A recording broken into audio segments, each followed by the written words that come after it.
The year is 1981. At the famous Paradise Garage in New York City, thousands of people wait in the dark. Suddenly, spotlights explode across the stage. And there she is, Grace Jones, dressed in a metal cage outfit, walking with a real tiger on a chain. The crowd screams. Some people run. Others stand frozen, unable to believe what they're seeing. This wasn't just another concert. This was Grace Jones doing what she did best, turning the impossible into reality, making art out of danger, and showing the world that rules were meant to be broken. But who was this woman who dared to walk on stage with a wild animal? How did a girl from Jamaica become one of the most fearless artists the world has ever seen? This is her story. In 1948, in a small town called Spanish Town, Jamaica, a baby girl was born. Her parents named her Grace Beverly Jones. Nobody knew that this little girl would grow up to change the world of music, fashion, and art forever. Grace's childhood wasn't easy. Her parents left for America when she was young, looking for better jobs. They left Grace and her siblings with their grandmother, a woman everyone called Mass P. Mass P was tough, really tough. She believed children should be seen, not heard. She made Grace and her siblings work hard. They had to wake up before dawn to do chores. They couldn't play like other children, and if they broke any rules, the punishment was severe. My grandmother didn't believe in hugs. Grace would say years later. She believed in discipline. But something inside young Grace refused to break. While other children might have given up, Grace found strength in the hardship. She learned to survive. She learned to be strong. And most importantly, she learned that if you wanted to be free, you had to fight for it. Grace's other relatives weren't much better. Her uncle was cruel. He would beat the children for the smallest mistakes. Grace watched her siblings cry, but she rarely shed a tear. Instead, she stored up all that pain and anger. She would use it later to fuel her art. In Jamaica, Grace discovered music. Not the church hymns her grandmother made them sing, but the real music of the streets, reggae, ska, and the rhythms that made people dance. She would sneak out at night to listen to the local bands. The music spoke to something deep inside her. At school, Grace was different from the other girls. She was tall, really tall. By the time she was 12, she towered over everyone else. Some kids made fun of her. They called her names. But Grace didn't care. She knew she was meant for something bigger than Spanish Town. When Grace was 13, everything changed. Her parents sent for her to join them in Syracuse, New York. Imagine going from sunny Jamaica to cold, snowy New York. Imagine leaving everything you know for a strange new country where people talk differently, dress differently, and look at you like you don't belong. Syracuse in the 1960s wasn't welcoming to black families. Grace faced racism for the first time. In Jamaica, everyone was black. In Syracuse, she was different. Kids at school called her terrible names. They made fun of her accent. They laughed at her height. But Grace had learned from her grandmother's house. She knew how to survive. She fought back, sometimes with her fists, sometimes with her attitude. She refused to let anyone make her feel small. Her parents were strict too, but in a different way.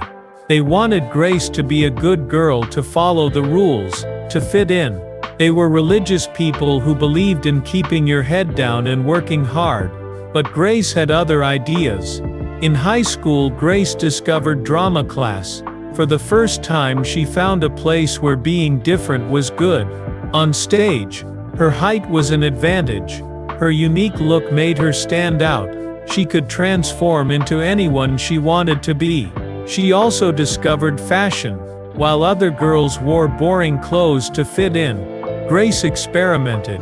She would alter her school uniforms, wear bright colors, try crazy hair. Teachers would send her home to change. But Grace didn't care. She was finding her style. After high school, Grace knew she had to escape.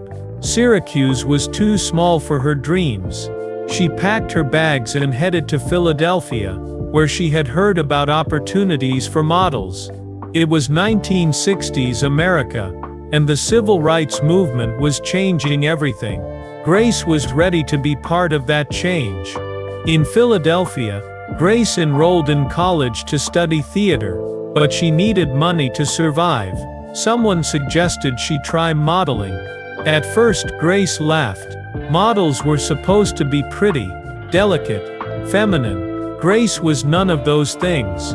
She was strong, angular, fierce, but the 1970s were beginning, and the world was changing. Fashion was looking for something new. When Grace walked into her first modeling agency, the room went silent. She was unlike any model they had ever seen. 6 feet tall, with sharp cheekbones, dark skin, and an attitude that filled the room. Some agencies rejected her. Too tall, they said. Too dark, too different. But Grace kept trying. Finally, she found an agent who saw her potential. "You're not pretty," he told her. "You're beautiful. There's a difference." Grace's first jobs were small catalogs, local fashion shows, but word spread about this unusual model from Jamaica. Soon, she was working in New York, the fashion capital of America. This was when Grace met Jean-Paul Goude, a French photographer and artist who would become one of the most important people in her life. Goude didn't see Grace as just another model. He saw her as a work of art. Together they created images that shocked the fashion world. Grace didn't just pose, she performed. She would contort her body into impossible shapes. She would paint her skin. She would wear outrageous costumes. Every photo was a statement. One famous photo showed Grace naked, crouched like an animal, with her body oiled and gleaming. Another showed her as a robot, with metal parts attached to her skin. These weren't just fashion photos, they were art pieces that challenged everything people thought about beauty, race and power. The fashion world didn't know what to do with Grace Jones. She was too much for some people, but others recognized genius when they saw it. Soon, she was on the covers of the biggest magazines, Vogue, Elle, Stern. She was working with the best photographers in the world. But modeling wasn't enough for Grace. She had always loved music, and now she had the connections to make it happen. It was time for the next transformation. In 1977, Grace Jones walked into a recording studio for the first time. She had no formal music training. She couldn't read music, but she had something more important, a vision of the artist she wanted to be. Her first album portfolio was disco, but it wasn't normal disco. Grace's deep, commanding voice turned dance songs into something darker, more dangerous. She wasn't singing about love and happiness. She was singing about power, sex and freedom. The album did okay, but Grace knew she could do better. She moved to the famous Compass Point Studios in the Bahamas, where she met the musicians who would help create her signature sound. This is where the magic happened. Grace started mixing different types of music, disco with reggae, funk with new wave, rock with Caribbean rhythms. Nobody had done this before. She was creating a whole new sound. Her breakthrough came with the album Warm Leatherette. The title song was a cover of a weird industrial track about car crashes. Grace turned it into something hypnotic and strange. Radio stations didn't know what to do with it, but club DJs loved it. Then came night clubbing. Perhaps her most famous album. The title track was a dark, pulsing song about the underground nightlife. Pull Up to the Bumper became a huge hit, with lyrics that were definitely about more than just parking a car. But it wasn't just the music that made Grace special, it was the whole package. Her live shows were like nothing anyone had seen before. Grace Jones' concerts weren't concerts, they were events. She would emerge on stage like a warrior, dressed in impossible costumes. Sometimes she wore sharp shoulder pads that made her look like a robot. Sometimes she wore nothing but body paint.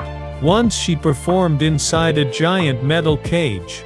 She didn't just sing, she prowled the stage like a panther. She would crack whips. She would fight with dancers. She would scream at the audience. People didn't know whether to be thrilled or terrified. Her most famous performance trick was the hula hoop. While singing, Grace would spin a hula hoop around her body for entire songs, sometimes for 15 or 20 minutes without stopping. It was hypnotic. Audiences couldn't look away. The tiger incident at Paradise Garage became legendary. Nobody could believe she actually brought a live tiger on stage. Animal rights groups protested. Venue owners panicked. But Grace didn't care. She was making art, and art was supposed to be dangerous. Her appearance was as shocking as her performances. Grace cut her hair into a flat top fade, a hairstyle associated with men. She wore suits with massive shoulder pads. She painted her body in geometric patterns. She was playing with gender before most people even knew that was possible. The media didn't know how to describe her. Was she a man? A woman? Both? Neither. Grace loved the confusion. I am all things, she would say. I am whatever I want to be. In 1984, Hollywood came calling. They wanted Grace for the new Conan movie, Conan the Destroyer. She would play Zula, a warrior woman. It was perfect casting. Grace had never acted in a big movie before, but she wasn't nervous. She treated it like another performance. On set she did her own stunts. She insisted on using real weapons. She made the stunt coordinators nervous with her fearlessness. The movie was a hit, and suddenly Grace was a movie star too. Next came the James Bond film, A View to a Kill, where she played May Day, a villain who could lift grown men over her head. Working with Roger Moore, who played James Bond, was interesting. Moore was the ultimate British gentleman. Grace was Grace. Their love scene in the movie became famous because it showed a black woman as the sexual equal of James Bond, something that had never happened before. But Grace didn't want to be typecast as the strong exotic villain. She took different roles, in comedies, in art films, in weird science fiction movies. Some were good, some were terrible, but Grace was always memorable. She became friends with other outsider artists. Andy Warhol painted her portrait. She partied with David Bowie and Mick Jagger. She dated powerful men and women. She didn't care what people thought. Behind the fierce public image, Grace had her own struggles. Her childhood trauma hadn't gone away. She had trouble trusting people. She could be cruel to those who loved her, pushing them away before they could hurt her. Her relationship with John Paul Good was passionate but turbulent. They created amazing art together, but they also fought constantly. Good wanted to control Grace's image. Grace wanted to control everything. When Grace became pregnant with Good's child, many people assumed her career was over. How could this wild androgynous artist be a mother? But Grace surprised everyone again. She gave birth to her son Paulo, and barely slowed down. She would bring him on tour, breastfeeding between costume changes. She posed for photos while pregnant, turning her changing butt into another artistic statement. Being a mother changed Grace, but it didn't tame her. She was determined to raise Paulo differently than she had been raised. She wanted him to be free, to be creative, to be himself.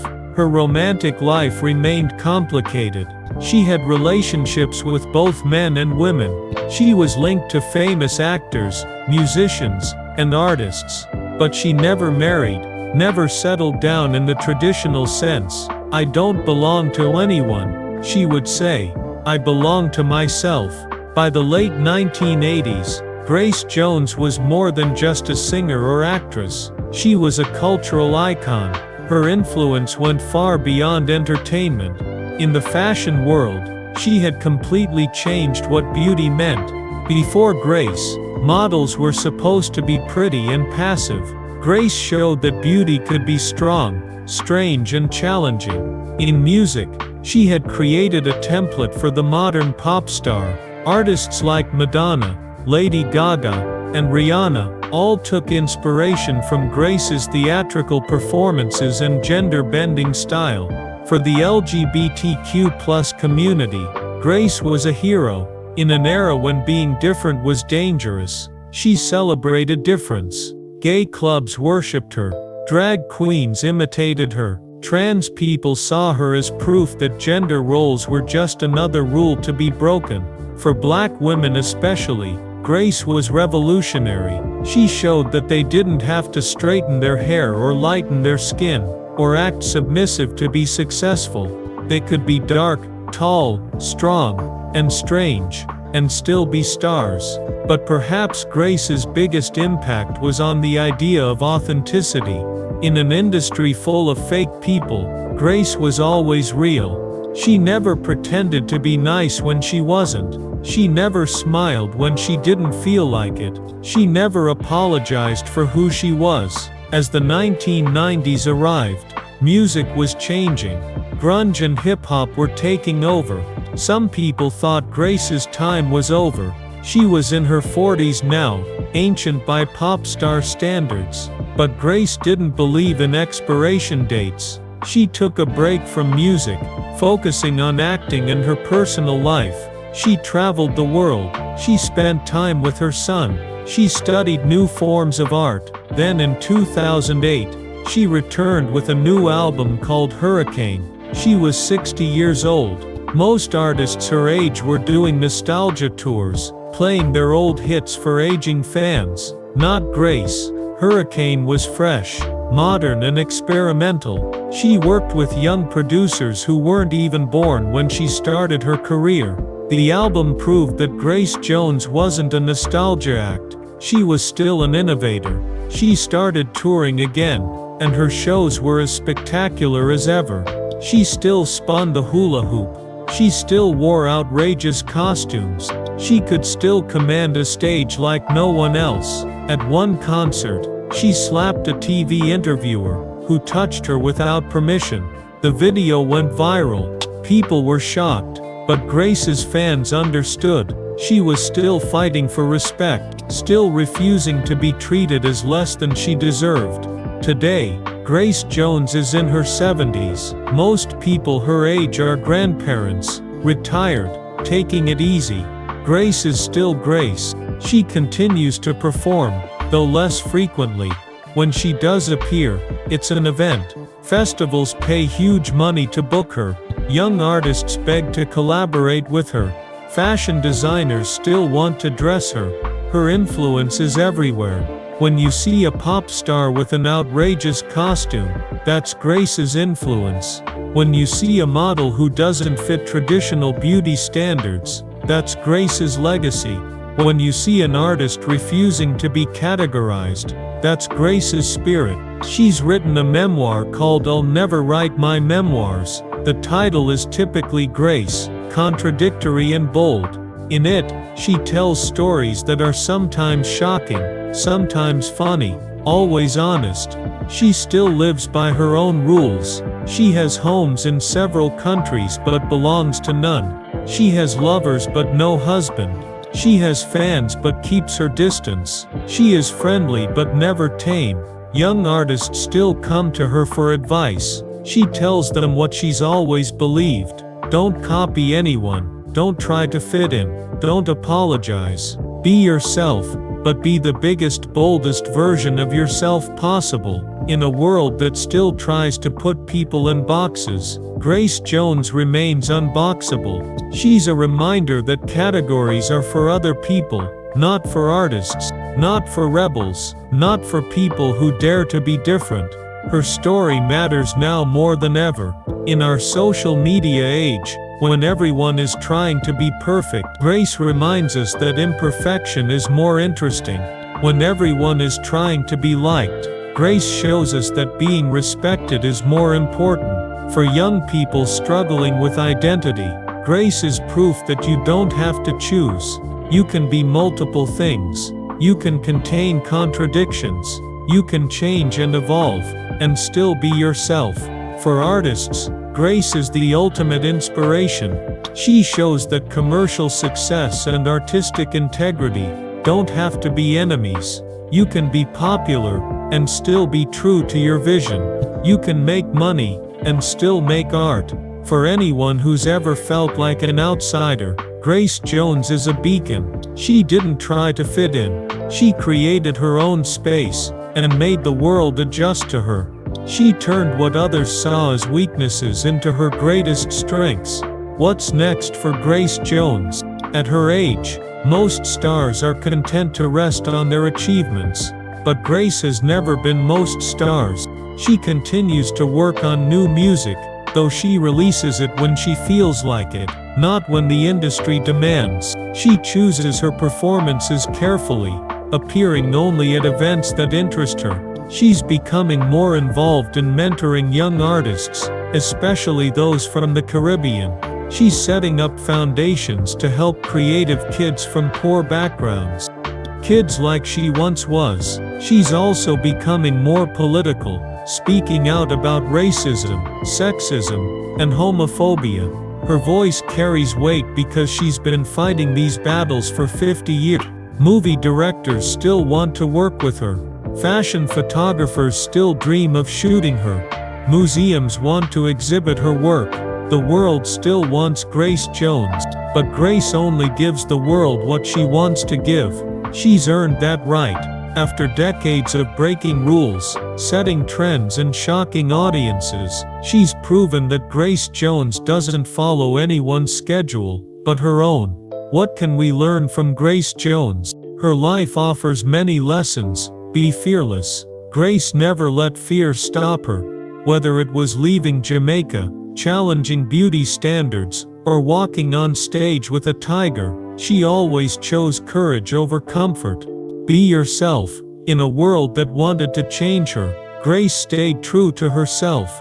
She never straightened her hair for them. She never softened her personality. She never dimmed her light. Break rules. Grace showed us that most rules are just suggestions. Gender rules, beauty rules, behavior rules. She broke them all and created her own. Work hard. Behind the glamorous image was incredible discipline. Grace worked constantly on her body, her voice, her performances. Talent wasn't enough. She put in the work. Don't settle. Grace could have been a successful model and stopped there, or a disco singer, or a Bond villain. But she kept pushing, kept evolving, kept challenging herself. Create your own path. When the fashion world said she was too different, Grace created her own type of beauty. When the music industry didn't have a category for her, she created her own genre. Age is just a number. Grace proved that creativity doesn't have an expiration date. She's still making relevant art in her 70s, still inspiring new generations.